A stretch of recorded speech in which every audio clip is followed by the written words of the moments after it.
Hello दोस्तों, स्वागत है आपका आर क्लासेस 98 पे। तो आज हम लोग बात करेंगे नागपुरी व्याकरण में उसका प्रैक्टिस सेट का। ठीक है, एमसीक्यू जो आज देखने वाले हैं। यदि आप ध्वनि, वर्ण, संज्ञा और सर्वनाम का जो थ्योरी क्लास है नहीं देखे हैं तो वीडियो के डिस्क्रिप्शन में उसका लिंक दिया गया है, आप वहाँ से जा करके देख लें। उसके बाद ही आपको समझ में आएगा। ठीक है, तो चलिए करते हैं स्टार्ट। और स्टार्ट करने से पहले यदि आप इस चैनल पर पहली बार आए हैं तो चैनल को सब्सक्राइब कीजिए, साथ ही अपने दोस्तों के साथ शेयर भी कर दीजिए। तो चलिए करते हैं स्टार्ट। देखिए, पहला क्वेश्चन बोल रहा है कि नागपुरी व्याकरण जो है, देखिए यहाँ पे व्याकरण केकर अध्ययन कर जानकारी देवेला। ठीक है, तो यह है बोलीकर, साहित्यकर, भाषाकर या लिपिकर। तो इसका सही आंसर हो जाएगा भाषाकर। जो ग्रामर जो है नागपुरी, ठीक है, उसका अध्ययन से किसका जानकारी मिलता है? भाषा का जानकारी मिलता है। ठीक है, चलिए देखते हैं नेक्स्ट क्वेश्चन। ध्वनि शब्द और वाक्य कर अध्ययन केकर माध्यम से होएला। बोल रहा है कि ध्वनि शब्द और वाक्य का जो अध्ययन होता है किसके माध्यम से होता है। ठीक है, तो इसका राइट आंसर हो जाएगा ऑप्शन नंबर सी, व्याकरण के माध्यम से। ठीक है, देखते हैं नेक्स्ट क्वेश्चन। कोनो भाषा कर उत्पत्ति कर बारे में विस्तार से के बताएला। कह रहा है कि कोनो भाषा कर उत्पत्ति जो होता है, भाषा की उत्पत्ति, उसके बारे में विस्तार से कौन बताता है। ठीक है, तो इसका राइट आंसर हो जाएगा भाषा विज्ञान। कौन हो जाएगा? भाषा विज्ञान जो है उसकी उत्पत्ति के बारे में बताता है। देखते हैं नेक्स्ट क्वेश्चन। नागपुरी भाषा कर पहिल इकाई इकर में से के मानल जाएला। बोला जा रहा है कि नागपुरी भाषा का जो पहला इकाई है इसमें से किसे माना जाता है। ठीक है, तो इसका राइट आंसर हो जाएगा देवल कोनो नहीं। मतलब बोली, भाषा और शब्द कोई भी नहीं होता है। देखिए नेक्स्ट क्वेश्चन है, अक्षर भाषा कर कौन इकाई मानल जाएला। बोल रहा है कि अक्षर भाषा जो है वो कौन सा इकाई है?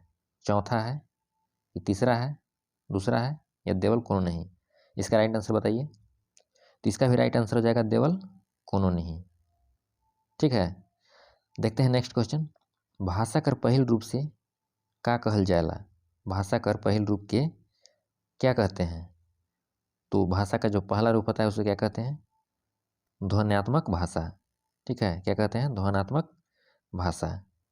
देखते हैं नेक्स्ट क्वेश्चन। देखिए यहाँ पे बोल रहा है कि कौन लिपि कर नामकरण भगवान ब्रह्मा कर नाम पर हुए है। मतलब कौन लिपि का जो नामकरण है वो भगवान ब्रह्मा के नाम पर हुआ है। तो इसका सही आंसर हो जाएगा ऑप्शन नंबर बी, सांकेतिक लिपि। ठीक है, देखते हैं नेक्स्ट क्वेश्चन। देवनागरी लिपि कर विकास कौन लिपि से हुए है। मतलब यहाँ बोल रहा है कि देवनागरी जो लिपि है उसका जो विकास हुआ है वो कौन सी लिपि से हुआ है। तो इसका सही आंसर हो जाएगा ऑप्शन नंबर डी, नागरी लिपि। ठीक है, जो देवनागरी लिपि का जो विकास हुआ है वो नागरी लिपि से हुआ है। देखते हैं नेक्स्ट क्वेश्चन। ब्राह्मणी लिपि कर उत्तर शैली में कौन लिपि कर प्रचलन सबसे बगरा होला। क्या कह रहा है कि ब्राह्मणी जो लिपि है, ब्राह्मणी लिपि, उसमें जो उसका उत्तर शैली है वो कौन सी लिपि का मतलब सबसे ज़्यादा प्रचलन हुआ है। ठीक है, तो इसका राइट आंसर हो जाएगा देवनागरी लिपि। देवनागरी लिपि से जो प्रचलन सबसे ज़्यादा हुआ है। देखते हैं नेक्स्ट क्वेश्चन। अब देखिए यहाँ पे बोल रहा है कि नागपुरी भाषा का पहिल व्याकरण कौन लिपि में लिखल जाए है।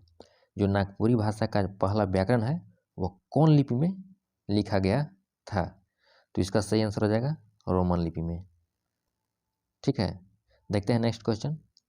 और दोस्तों, इसका यदि आपको पीडीएफ चाहिए तो पीडीएफ के लिए आप टेलीग्राम चैनल को ज्वाइन कर सकते हैं या फिर कमेंट कीजिए, आपको वहाँ पे पीडीएफ दे दिया जाएगा। और साथ ही साथ वीडियो को लाइक भी करते चलिए। देखिए नेक्स्ट क्वेश्चन क्या है, कैथी लिपि का व्यवहार कहाँ कहाँ करल जाए है। मतलब कैथी लिपि का जो व्यवहार है वो कहाँ कहाँ किया जाता है। तो इसका राइट आंसर हो जाएगा देवल सभे जगन।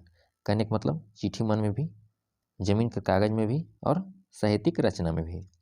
ठीक है, देखते हैं नेक्स्ट क्वेश्चन। तो इसका राइट आंसर कौन हो जाएगा? देवल सभे जगन। अब देखते हैं नेक्स्ट क्वेश्चन।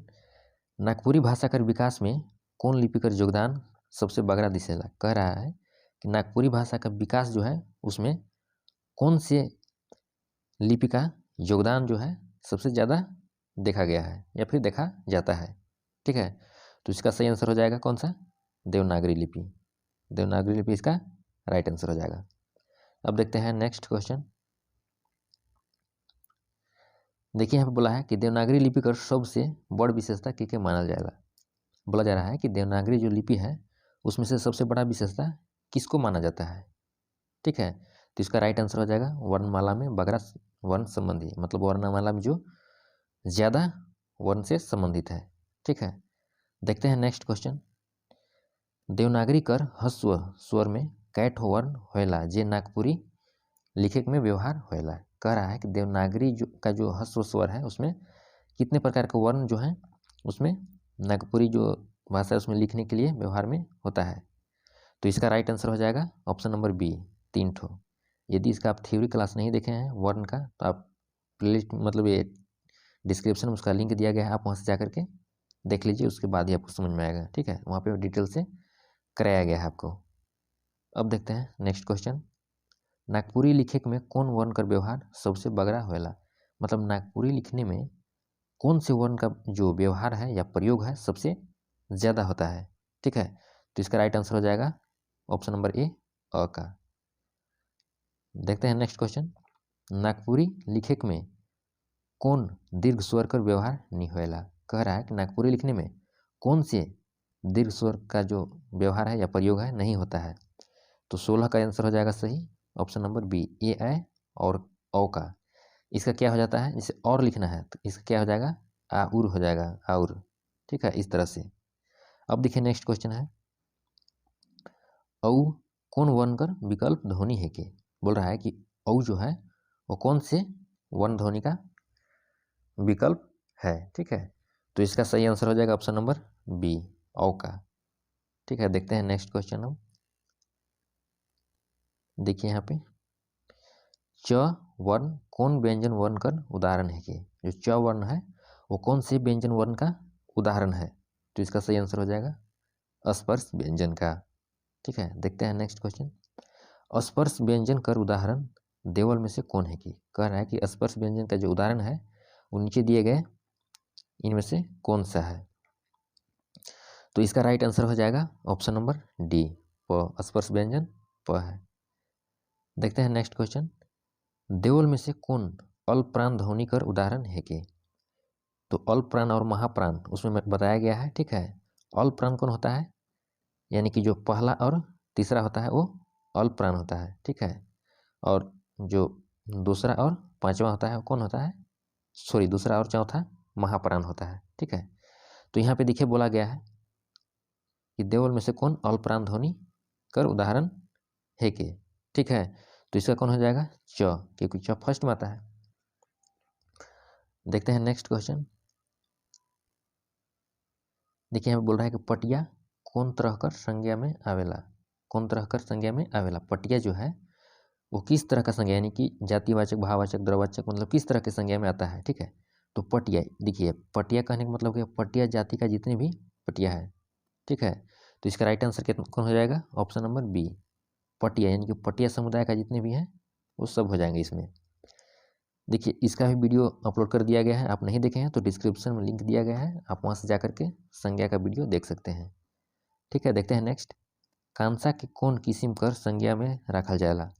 अब देखिए कांसा हो गया, तांबा हो गया, रांगा हो गया, सोना हो गया, चांदी हो गया, इस तरह के जितने भी पदार्थ हैं उसको किस में रखा जाता है, तो उसको रखा जाता है आपका द्रववाचक संज्ञा में। ठीक है, किस में रखा जाता है, द्रववाचक संज्ञा में। देखते हैं नेक्स्ट। रांगा कौन तरह कर संज्ञा कर उदाहरण है कि। देखिए अभी भी मैं बोला था उसमें जितने भी धातु हो गए, ठीक है, तो किस में आ जाएंगे, द्रववाचक में आ जाएंगे। अब देखते हैं नेक्स्ट। अब यहाँ देखिए बोला है कि गांज कौन, देखिए गांज शब्द कौन तरह कर संज्ञा में आवेला। जो गांज है, बहुत सारा गांज होता है ना, तो गांज जो है वो किस तरह के संज्ञा में प्रयोग किया जाता है, तो यह हो जाएगा समुदाय। ठीक है, नेक्स्ट देखते हैं। गछ ले पतई गिरलक वाक्य में कै ठो संज्ञा आ है। मतलब गछ से पतई गिरा, तो इसमें आपको संज्ञा बताना है कि कितने संज्ञा का प्रयोग इसमें हुआ है। तो इसमें दुई ठो यानी कि 2 संज्ञा का प्रयोग है। कौन कौन, एक हो गया गछ और एक हो गया पतई, तो इसमें 2 संज्ञा का प्रयोग हुआ है। अब देखिए देखते हैं नेक्स्ट। रात पहर ध्रुव तारा चमकत रहे वाक्य में ध्रुव तारा कौन तरह कर संज्ञा है कि। अब देखिए एक तारा हो गया, तारा अगर बोलता तो तारा हो जाता तारा जाति का जितने भी हैं, जैसे शुक्र हो गया, शनि हो गया, सभी आ जाते तारा में, मतलब ये ग्रह, ये क्या बोलते हैं, ये तो ग्रह हो गया, ठीक है, लेकिन तारा बोल रहा है तो जैसे तारा, देखिए तारा कहने का मतलब बहुत सारे तारे हो गए, तो आपका आ जाएंगे किस में, वो आपको आ जाएंगे जातिवाचक में। लेकिन यहाँ पे ध्रुव तारा की बात कहा है, स्पेशल की बात कर दिया है, तो यह आ जाएगा किस में, व्यक्तिवाचक में, ठीक है। तो इसका राइट आंसर हो जाएगा ऑप्शन नंबर ए। अब देखिए देखते हैं नेक्स्ट क्वेश्चन। देखिए फटफटिया से, फटफटिया का मतलब होता है जैसे आपका मोटरसाइकिल वगैरह हो गया, तो जितने भी उसमें आते हैं, जैसे बहुत सारे, स्कूटी भी हो गया, मोटरसाइकिल भी हो गया, मतलब जितने तरह के बाइक आते हैं सारा इसमें फटफटिया में आप कह सकते हैं सारे को, ठीक है। तो फटफटिया से मोयनी जामू वाक्य में कौन तरह का संज्ञा कर व्यवहार हुए है। तो फटफटिया क्या है, फटफटिया क्या हो जाएगा आपका, ये हो जाएगा जातिवाचक, ठीक है। फटफटिया क्या हो जाएगा, जातिवाचक।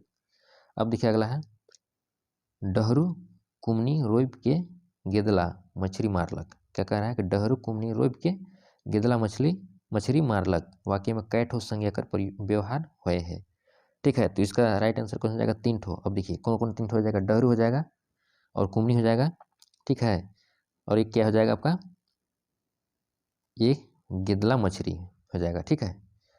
तो इसमें 3 ठो संज्ञा का प्रयोग हुआ है। अब देखिए नेक्स्ट है, पूजा फर फूल लानबे नहीं करलक प्रस्तुत वाक्य में कै ठो संज्ञा है। यानी कि पूजा फर फूल लानबे नहीं करलक, इसमें बताना है आपको कि कै ठो संज्ञा का प्रयोग होता है। तो इसमें 3 ठो, कौन कौन, पूजा हो गया, फर हो गया और फूल हो गया, ठीक है। देखते हैं नेक्स्ट क्वेश्चन।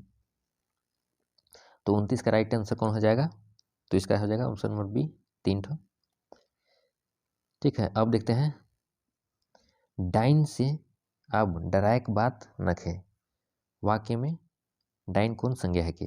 कह रहा है कि डाइन से अब डरायक बात नखे, तो इसमें डाइन कौन हो जाएगा। डाइन कहने का मतलब डाइन का जितने भी जो हो गए समुदाय, जितने भी जात हो गए, सारे का इसमें जिक्र किया गया है। तो यह कौन हो जाएगा, ऑप्शन नंबर ए हो जाएगा, जातिवाचक संज्ञा, ठीक है। कोई स्पेशल नहीं कहा गया, यदि स्पेशल कहा जाता तो वह हो जाता व्यक्तिवाचक, ठीक है।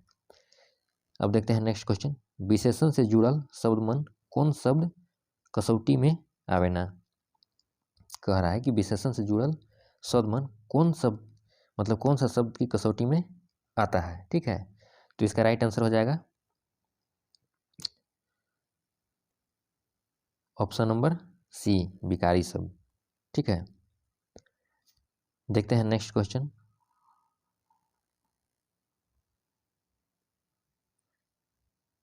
क्वेश्चन नंबर 32, देखिए यहाँ पे बोला जा रहा है कि कौन कौन व्याकरणिक खंड कर शब्द रूप के विकारी शब्द रूप में रखेना। मतलब कौन कौन व्याकरणिक जो खंड है उसको हम लोग उस शब्द को विकारी शब्द में रखते हैं, ठीक है। तो 32 का राइट आंसर हो जाएगा देउल सब है, यानी कि संज्ञा सर्वनाम को भी रखते हैं, क्रिया को भी रखते हैं और विशेषण को भी रखते हैं। तो इसका राइट आंसर कौन हो जाएगा, ऑप्शन नंबर डी, देउल सभ्य हो जाएगा, ठीक है। अब देखते हैं नेक्स्ट क्वेश्चन, सूरज कौन तरह कर शब्द रूप कर उदाहरण है कि। जो सूरज है वह किस तरह का, मतलब कौन सा शब्द का उदाहरण है, आपको बताना है, तत्सम का, तद्भव का, देशज का या विदेशज का। तो इसका राइट आंसर कौन हो जाएगा, ऑप्शन नंबर बी, ये क्या है, तद्भव है, ठीक है। तो इसका राइट हो जाएगा आंसर बी। अब देखिए नेक्स्ट क्वेश्चन देखते हैं, बोतल कौन तरह कर शब्द रूप में आवेला, मतलब बोतल जो है किस तरह के शब्द रूप में आता है, ठीक है। तो इसका राइट आंसर कौन हो जाएगा, विदेशज शब्द, ठीक है। राइट आंसर हो जाएगा ऑप्शन नंबर ए, विदेशज शब्द, ठीक है। अब देखते हैं नेक्स्ट क्वेश्चन। देखिए यहाँ पे बोला जा रहा है कि पुत्र कौन शब्द रूप में रखल जाला, जो पुत्र है उसको कौन शब्द रूप में रखा जाता है। तो इसका राइट आंसर कौन हो जाएगा, ऑप्शन नंबर बी, तत्सम, ठीक है। तो इसका सही आंसर बी हो जाएगा। देखते हैं नेक्स्ट क्वेश्चन। अब देखिए यहाँ पे बोल रहा है कि मेघ कौन तरह कर शब्द रूप का उदाहरण है कि। जो मेघ है वह किस तरह का शब्द रूप का उदाहरण है, ठीक है। तो इसका राइट आंसर कौन हो जाएगा, ऑप्शन नंबर ए, यह जो है आपका तत्सम है, ठीक है। देखते हैं नेक्स्ट क्वेश्चन, तोके कौन सर्वनाम कर सर्वनामिक रूप है कि। तोके जो है ना यह कौन सा सर्वनाम का सर्वनामिक रूप है। ठीक है, तो इसका राइट आंसर हो जाएगा ऑप्शन नंबर सी, मध्य पुरुषवाचक सर्वनाम।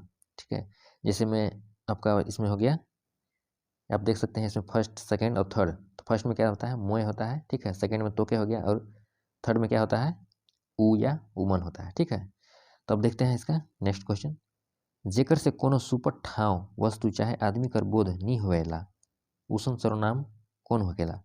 मतलब कह रहा है कि जिससे कोनो सुपट यानी कि सुटेबल ठाव यानी कि जगह यानी वस्तु और आदमी का बोध नहीं होता है, उसको हम लोग कौन से सर्वनाम कहते हैं। तो इसका राइट आंसर हो जाएगा ऑप्शन नंबर बी, अनिश्चयवाचक सर्वनाम। ठीक है, अनिश्चयवाचक सर्वनाम ऑप्शन नंबर बी। देखते हैं नेक्स्ट क्वेश्चन 39। देखिए इसमें क्या कहा है कि केखो नहायक मन करत है तो घाघ में नहाय लेवा। प्रस्तुत वाक्य में केखो कौन सर्वनाम कर सर्वनामिक रूप है के। अब जो केखो है, केखो मतलब कोई भी होता है। ठीक है, कोई, तो किसी को नहाने का मन कर रहा है तो वह नहा ले, ऐसा बोला जा रहा है। तो केखो कौन सा शब्द हो जाएगा। तो इसका राइट आंसर हो जाएगा ऑप्शन नंबर सी, अनिश्चयवाचक। इसमें निश्चित नहीं है। ठीक है, देखते हैं नेक्स्ट क्वेश्चन। नागपुरी भाषा और संस्कृत में सामान्य आदर देवे के लिए कौन सर्वनामिक रूप कर व्यवहार होएला। मतलब नागपुरी भाषा में और नागपुरी भाषा और संस्कृति में जो सामान्य आदर देना है, किसी को रिस्पेक्ट देना है। ठीक है, तो उसमें कौन सा सर्वनामिक रूप का प्रयोग होता है ये बताना है। ठीक है, तो इसका राइट आंसर हो जाएगा रौरे। ठीक है, यह क्या है आपका एक आदर सूचक सर्वनाम है। अब देखते हैं हम लोग नेक्स्ट क्वेश्चन। देखिए यहाँ पे संज्ञा के दोहराए से बाचे के लिए जे शब्द कर व्यवहार करल जाएला उके का कहल जाएला। मतलब संज्ञा को बार बार दोहराने से बचने के लिए हम लोग जिस शब्द का प्रयोग करते हैं उसे क्या कहा जाता है। ठीक है, तो उसे सर्वनामिक पद कहते हैं। इसका राइट आंसर हो जाएगा ऑप्शन नंबर डी। देखते हैं नेक्स्ट क्वेश्चन। जे गछ चढ़ी से एक दिन गिरबे करी। क्या कह रहा है कि जो पेड़ पे चढ़ेगा वो एक दिन गिरबे करेगा, यानी गिरेगा ही।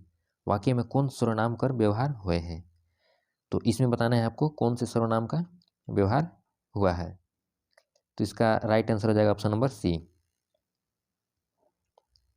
संबंधवाचक। ठीक है, अब देखिए यहाँ पे जे और से जो है आपका संबंध जोड़ने का काम करता है, इसलिए इसका सही आंसर हो जाएगा ऑप्शन नंबर सी, संबंधवाचक। देखते हैं नेक्स्ट क्वेश्चन। यहाँ पे देखिए बोला जा रहा है कि तो के कुछो बात के बताले गड़बड़ हो जाएला। वाक्य में कैठो सर्वनामिक पद आहे। क्या कह रहा है कि तो के कुछ बात के बताले गड़बड़ हो जाएला, इसमें आपको बताना है कि कैठो सर्वनामिक पद आया है। तो इसमें दो ठे। ठीक है, दो ठे कौन कौन है, एक तो हो गया आपका तोके। ठीक है, और तोके कुछ हो। ठीक है, ये हो गया आपका दो सर्वनामिक पद। अब देखिए यहाँ पे नेक्स्ट है कि मोए स्कूल तबे जामू जखन ऊ लेक आवी तब। क्या कह रहा है कि मोए स्कूल तबे जामू जखन ऊ लेक आवी तब।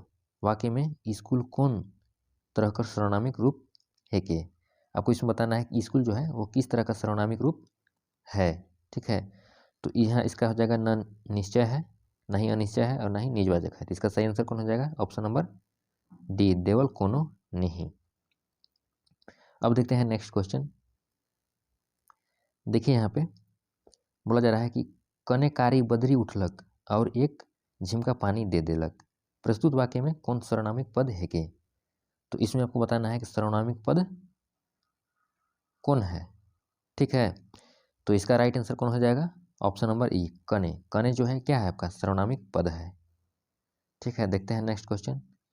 मोय आपने है न्योता माने उकर घर जाए रहो। ठीक है, मगर दांत चोखाले रह गेलक। वाक्य में निजवाचक सर्वनामिक पद कौन है के। आपको इसमें बताना है कि निजवाचक सर्वनामिक पद कौन सा है। तो इसमें निजवाचक हो जाएगा आपने है। ठीक है, यानी कि निजी। आपने है क्या हो जाएगा निजवाचक सर्वनाम। देखते हैं नेक्स्ट क्वेश्चन। देखिए यहाँ पे बोला जा रहा है कि जे गाड़ी पहिल भेटाई से है गाड़ी से जाबे। प्रस्तुत वाक्य में कौन सर्वनाम कर सुपट व्यवहार हुए है। ठीक है, तो इसका आपको बताना है कि इसमें जो सर्वनाम का जो यूज हुआ है, प्रयोग हुआ है, कौन सा सर्वनाम का प्रयोग हुआ है आपको बताना है, ठीक है। तो इसका राइट आंसर हो जाएगा संबंधवाचक बोधक। देखिए यहाँ पे जे बोला जा रहा है और से, जे और से जुड़ा है, इसलिए संबोधक हो जाएगा, संबंध बोधक, ठीक है। देखते हैं नेक्स्ट। मोए तो के किताब देख जाय रहो मगर उमन किताब के मुठ जबर ले लें। प्रस्तुत वाक्य में कौन सर्वनाम सुपट रूप से व्यवहार हुए? आपको इसमें बताना है कि जो सही सर्वनाम है कौन सा होगा, ठीक है। तो इसका राइट आंसर हो जाएगा ऑप्शन नंबर डी, देवल से कौन है, नहीं संबंध होगा, नहीं निश्चय बोधक होगा, नहीं निजवाचक होगा। तो इसका राइट आंसर कौन हो जाएगा? ऑप्शन नंबर डी, देवल में से कोनो नहीं। देखते हैं नेक्स्ट क्वेश्चन। देखिए बोला जा रहा है कि देवल वाक्य मन कौन सर्वनाम से जुड़ाला है? तोहरे मामा कखन जाई जाबा, क्या कह रहा है कि तोहरे मामा कखन जाबा, रौरे कने जायक विचार कैरही, अपने आइज जाबे का, ठीक है। तो यहाँ पे तोहरे रौरे अपने हैं, तो यह जो है किस तरह का सर्वनाम है? तो हो जाएगा आदर सूचक, ठीक है, आदर सूचक सर्वनाम हो जाएगा। लास्ट क्वेश्चन है, गुरु चाहे साहित्यकार के कौन सर्वनामिक पद में संबोधित करल जाएला? गुरु चाहे साहित्यकार के कौन सर्वनामिक पद से संबोधित किया जाता है, ठीक है। तो इसका हो जाएगा सही आंसर अपने हैं, ठीक है। तो इसका राइट आंसर हो जाएगा अपने हैं, ठीक है दोस्तों। तो वीडियो यहीं लास्ट होता है। आप बताइए कि आज का एमसीक्यू आपको कैसा लगा, कमेंट बॉक्स में कमेंट कीजिएगा, ठीक है। और इस चैनल पे पहली बार आए हैं तो चैनल को सब्सक्राइब कर लीजिए और अपने दोस्तों के साथ भी इसे शेयर कर दीजिएगा। और आप एक बार फिर मैं बताना चाहूँगा कि आप ध्वनि, वर्ण और संज्ञा सर्वनाम का वीडियो नहीं देखे हैं तो डिस्क्रिप्शन में उसका लिंक दिया गया है, आप वहाँ जाइए, वहाँ पे क्लिक कीजिए और आपको पूरा वीडियो मिल जाएगा। तो वहाँ से देखिए और फिर इस एमसीक्यूज को आप लगाइए। मुझे उम्मीद है कि आपको सारा समझ में आ जाएगा, ठीक है। तो मिलते हैं अगले वीडियो में।